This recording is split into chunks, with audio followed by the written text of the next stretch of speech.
Today's webinar focuses on the fundamentals of dashboard design, specifically in the FinTech domain. We will guide you through various examples, essential considerations, and current trends in today's FinTech landscape. Now, what is a dashboard?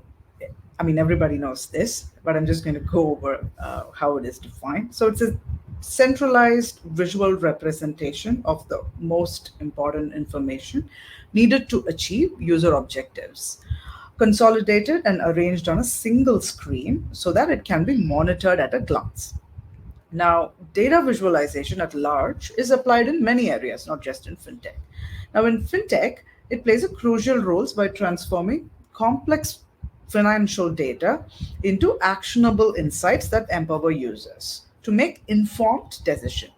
Now, let's do a little cognitive breakdown. Before a user can take an action, they have to make sense of the data. Now, to make sense of the data needs to be presented in a way it can provide meaningful insights. Meaningful insights is the key. Now, having said that, a lot of what we are going to discuss today is understanding dashboard features through the lens of human cognition. Now, let us dive into some of the areas our team has compiled for you today, like decision making, improved UX, what happens in real time, the kind of things that can be personalized or made customizable, managing risks, and a little bit of market analysis. All right. Decision making. Now, fintech applications leverage data visualizations to provide users with a clear and intuitive understanding of their financial situation. Now, visual representations of financial data, such as charts and graphs, and other kind of maybe table and enable users to make informed decisions about investments, budgeting, spending, and saving. So we had designed and developed this particular application a few years ago for a company that aimed at easing the older generation in the US into crypto trading. Now, this is typically what we call a design for novice users project, that is making it easier and simpler for a new user group to get used to tasks they have never done before, or they're apprehensive about doing them. Now, here, the users look at two sets of data majorly: performance or value to make their decision. The decision is based on either of these data. Now, laying that out became the main part of this dashboard. It's straightforward, it's minimal. Here's a little visualization of how their wallet balance is fluctuating, if you see on the left, based on several cryptocurrencies they have invested in. It's sort of a fluid looking graph that gives them a basic idea with which they can make decisions without having to read nuances of complicated charts. And this is because this is a novice users. Now, when we have an expert user, or somebody who knows what they're doing, like an expert trader, or some employee stock option screen looks a little differently like this. So here's an example of a more detailed decision making that can happen. This is a dashboard of an employee stock plan that we built for another customer of ours. Here, the employee has an overview of the current holdings and the estimated value of the holdings. Unlike the novice users we saw previously, the users know what they want exactly here. They need to have more details for better decision making. So here they see a future projection of how much they will be able to own year on year. The user can also use the calculator, play around and figure their future earnings before they make a decision on which decision on when to exercise their stocks. Now, by organizing and presenting data effectively, fintech applications ensure that users can navigate their financial data efficiently and access information when they need to without any confusion. This is very fundamental to a good user experience. A lot of you are designers here, so yeah. Here is a personal finance management app UI. This app uses visually appealing colors to present users with an overview of their financial accounts, including bank balances, credit card transactions, and investment holdings, etc. Now, users can quickly navigate through different sections of the app and access detailed information in just a few, steps or taps. Now, I would like to mention here that most of the examples you will see today are interfaces designed and developed by our team for various customers. A few of them are examples from other public facing applications. I'll let you know as and when we see different ones. I'm sure everybody's heard of YNAB if you were in the space. So YNAB is one of those um, uh, budgeting app that works on certain principles. So the authors of YNAB, they have these four financial principles that they advocate, and how do those principles reflect on the dashboard is what we're going to see now.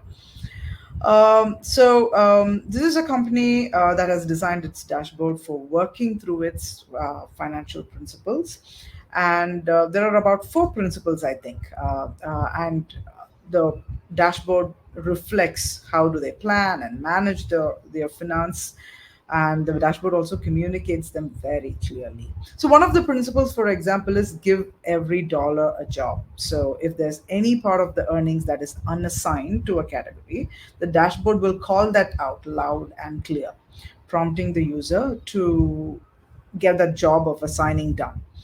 It is not only alerting the users that following this is important to meet their financial goals, but it is also important for the business that the users work with their principles so that they can achieve their results, and that in turn means they will stay with the business for a longer time.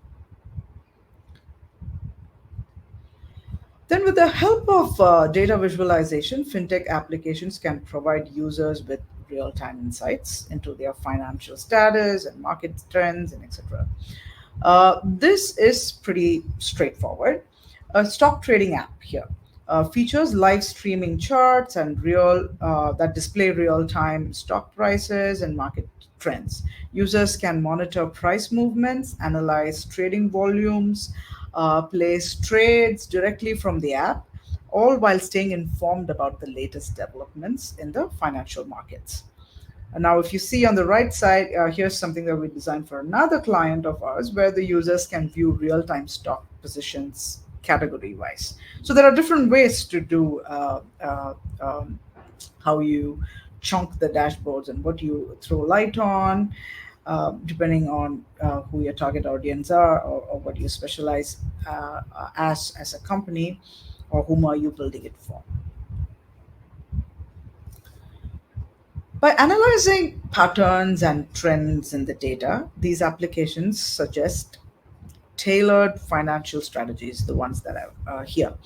Now, investment opportunities and budgeting tips to help users achieve their financial goals. Now, we'll discuss about customization or personalization of different kinds a little later. Now, here are some examples of personalization on this slide over here. The first one is a user's most searched stock, creating watch lists for users and allowing them to follow top traders are some of the ways in which they do it. Now, I'd like to take a moment and mention that we will be soon publishing an article on social learning behavior in fintech. I hope you get to read it next week. I I think the team will be emailing that to you post this webinar next week. Sorry, because we are publishing it next week. Now, by visualizing risk factors, market volatility, and portfolio diversification, fintech applications help users understand potential risk associated with their investments. And of course, they make decisions to mitigate them. Now, here's a UI from a crypto exchange platform I don't remember which platform is this, but it provides users with visualizations of market volatility and risk indicators of different digital assets. Now, users can assess the level of risks associated with each cryptocurrency, identify potential market trends, and adjust their investment strategies according to you know the risk exposure. The user, I mean, if you look at the screen, they scan the colors and and they're informed of the risks. Red is high risk, and so on. So therefore, depending on who your target audience is, you can decide where on the dashboard would such a visualization go. This is from a mobile screen, but you can have a small section of this even on a larger web screen. Now, market analysis. This is a financial research platform that offers users an access to interactive charts and graphs depicting historical stock prices, company performance metrics, and other market indices. Now, users can conduct in-depth analysis of market trends, economic indicators, identify investment opportunities, and make informed decisions based on comprehensive market data in such a dashboard. Now, it's quite challenging to have all the data available at one glance, right? So now the design challenge here is clutter management and how to make it scannable for the users. Simple principles like making chunks of sections glanceable and avoiding center alignment of text in these tables will make it easier for users. Now let's move on to part two of this webinar. So the fintech landscape is ever evolving. It's so many fintech companies have mushroomed across the globe. Now personalization trends have become the new normal as well. Now every consumer facing fintech application today offers some sort of personalization or the others. Personalization of different aspects and in different ways. Now while once considered a distinguishing factor in these apps, personalization experience are like now a given. So they just have to be there. It also says something about the importance for fintech companies to go beyond mere customization to truly stand out in today's competitive market. Recently, we have been doing a lot of user personalization with our customers, even for a staff-facing or an employee-facing enterprise applications. Now, these as in the six that are listed on the slide are some of the common personalization trends that are shaping fintech and redefining user experience or user expectation, I would say. Our team is always thrilled to come up with new ideas for how to personalize different aspects of these applications whenever our customers ask for them. Now let's talk about these six one can find in modern fintech applications. Layout and widget is the most common user-facing customization ask. By ask, I mean by our customers. Here is a stock trading app we designed for a client of ours. Here, the user can choose the most relevant items to be kept on the dashboard. Allow users to rearrange, resize, or hide dashboard components according to their preference.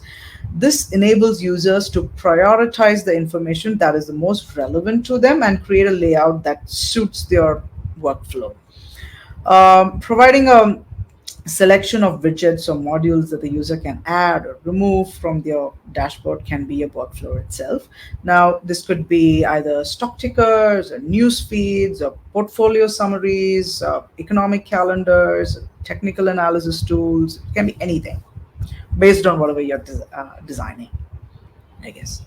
Now, users can also define criteria such as asset classes, time periods, performance metrics, and risk parameters to generate personalized data views that can meet their investment goals and trading strategies. Previously, we saw traders UI. Now, here's an interface used by a compliance officer from a trade surveillance application. Here, the user can customize the items that needs to appear on their dashboard based on what they're responsible for as part of their job function. So, yes, customization is both done for functional as well as preferential reasons. Now, how can users personalize something like alerts, especially in a public facing application? With community engagement, this form of personalization it becomes a key factor on the dashboard. Things like price alerts for specific financial instruments, portfolio performance alerts, news alerts for market events, or reminders for upcoming earnings reports or any other economic indicators. Um, so the user can ask for I need these kind of alerts, and they can sort of set it and play around with what works for them or what their need is or their ask is. Visual preference like color schemes, light and dark modes have been around for a while on various platforms, and fintech is no exception. By allowing users to adjust these settings according to their preference, you can enhance usability and accessibility of the dashboard for a diverse user demographics. I see this as one of the best ways to approach accessibility today. For example, especially for those who perceive colors differently. So if you have a few schemes available, so the users can pick the one that suits them the best. Not only for experience, but like even for accessibility criteria, like I just said. Now, allowing users to evaluate their past decision, identify trends, and refine their trading strategies based on lesson learned from previous experiences is probably the type of personalization that is the most task oriented in trading application. And I'm sure there are other places as well. You can probably type in the chat if you've worked with any kind of historical data tracking in any of the application that you've been working with or you've designed or you're a part of in your company or at your workplace.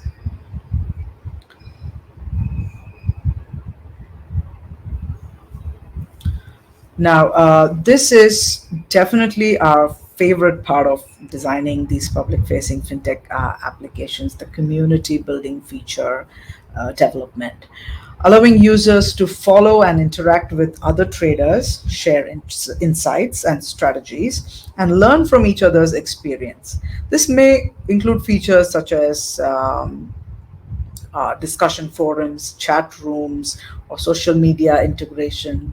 It fosters a sense of community and collaboration amongst users. And here are some of the examples. Tracking portfolios of your friends, and the users can also buy it. And the second and the third example over here, they have integrated learning videos, events, and relevant podcasts, etc. So these are the things that are trending in the customer-facing fintech applications. So with that, we will move to the next section. Now, the common type of visualizations we see in this domain is what we're going to take a look at next. All right. In brokerage and post-trade application, data visualization serves various purposes, aiding brokers and traders in analyzing market data, monitoring trade, and managing portfolio efficiently. Let's take a look at these five. Trade visualization has these things like order flow charts, visualize the flow of buy and sell orders in real time. It allows traders to monitor market activity and identify trends. Um, Trade execution heat maps. I don't have one here, but I will soon be showing you one. Display trade execution data using color coded heat maps, helping traders analyze order execution, quality, and identify areas for improvement. Now, we can see that in the next section in a bit. Yes, time and sales show a real time record of executed trades, including trade price, size, and timestamp, enabling traders to track market activity and access liquidity. Now, we'll see some of these examples as we go along. I just wanted to mention them here. All right. This is not a trading heat map. It's actually from a trade surveillance app that we built. Here, the user is a trade surveillance officer. He or she is able to check the range of deviation from compliance per trader for further analysis and escalation. We will also see a heat map of stock performance in the next dashboard. Here it is. Now, this is a dashboard for market visualization. So there are price charts. There's historical price data for financial assets using candlestick charts, as you see here. Line charts or either those, open, high, low, close charts, allowing traders to analyze price trends, identify trading opportunities, and there are these market depth charts that show the depth of the order book, including bid and ask prices and order sizes, enabling traders to assess market liquidity and identify support and resistance levels. Now, volume profiles visualize trade volume at different price levels, helping traders identify key price levels and assess market sentiment. So all these visualizations are here. And then we have the portfolio visualization. Typically has two things for sure out of the many, which is portfolio allocation charts. They have a display of allocation of assets within a portfolio, allowing traders to assess diversification and rebalance of portfolio as needed. And then a performance dashboard, which provides a visual overview of the portfolio performance metrics, returns, volatility, and the like. So these helps traders evaluate investment strategies and track progress towards their financial goals. Now, risk exposure heat maps and stress test results are the two common forms of risk visualization. So yes, the heat map visualize portfolio risk exposure across different asset classes or sectors using color-coded heat maps, enabling traders to identify concentration risk and diversification opportunities. Now the stress test results are like they display the result of stress tests conducted on portfolios under various market scenarios, helping traders to assess portfolio resilience and make informed risk management decisions. So these are the uh, typical visualization. Oh, I do have another one, which is regulatory, compliance and visualization. How do they go? In the next section, we will actually take a look at how regulatory compliance influences the design. But for now, yes, they are parts of these that can be visualized for effective decision making. A typical trade surveillance dashboard provides visual summaries of trade surveillance alerts and compliance violations, enabling compliance officers to monitor trade activities and investigate potential market abuses. Now, here is a detailed visualization of a single trader and their activity that can be monitored by the surveillance officer. Um, at a glance, the user here can view the history of bids and ask in a ladder format, ask of the trader in a ladder format, which is nothing but a table. But yes, the way it is laid out, it's just easier for them to scan through. All right, so here we are in the final section, section of today's discussion. Here are the four most prominent factors under regulatory compliance that need to be considered while designing dashboards within this ecosystem. Yeah, dashboards must provide a clear and transparent visibility into trading activities, including order execution, trade history, market data, whatever it is. Now, transparency helps users understand their trading activities and ensure compliance with regulations related to trade reporting and transaction monitoring. It is very it's a very simple principle to follow. That is, the design should ensure the users know what to do and what not to do. Uh, it's important that we check for any ambiguous workflow in the design that may lead to the user to make a mistake that might violate regulations. Design can go a long way in preventing unintended, errors here. Now, dashboard may include um, built-in, tools for error management as well. An audit trail, you must have seen it in different applications, be it in surveillance or lenders. A lot of applications have audit trail functionality. It allows users to track and review the details of each trade, including timestamps, order sizes, and counterparties, facilitating regulatory compliance audits and uh, investigation. All these functions need to be made visible in a layout for easy scanning of lines and lines of data, as you see here on the left. So you chunk them and lay them out so that they can just read it.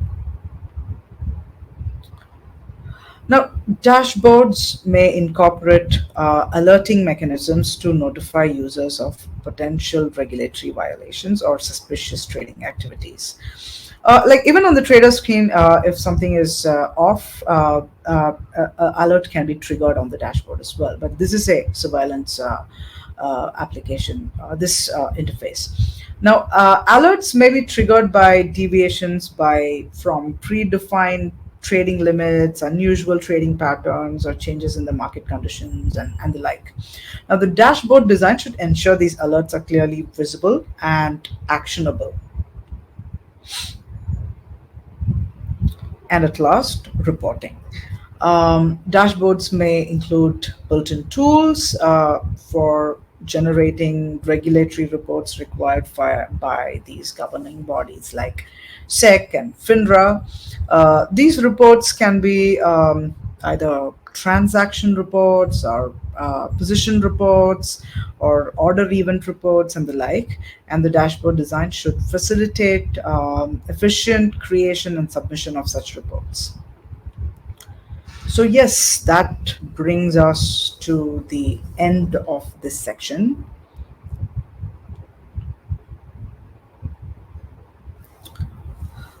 All right. Yeah, as Manas told you, Studio IX is a design studio that specializes in designing products in the fintech domain. And now we are introducing our new dashboard redesign suite. And here is how it works. So we have these three packages that we are offering from our studio. So you can either bring your dashboard for a design audit or consult with us for how you can add a lot of personalization to your dashboard. We can also have we also have domain experts in the team who can help you with reviewing the design for regulatory compliances. Or yes, you can completely reimagine and build a new dashboard from scratch. So do get in touch with us, with me or either our team to know more about each of these packages. You can also schedule a call with me or my team members if you have any questions, or if you're looking to design any interface in fintech. Our team is going to share a Calendly link on the chat. I think you will also receive it on an email after the call, I suppose. So do reach out to us. With that, thanks for joining us, guys, today. We will see you on the next webinar.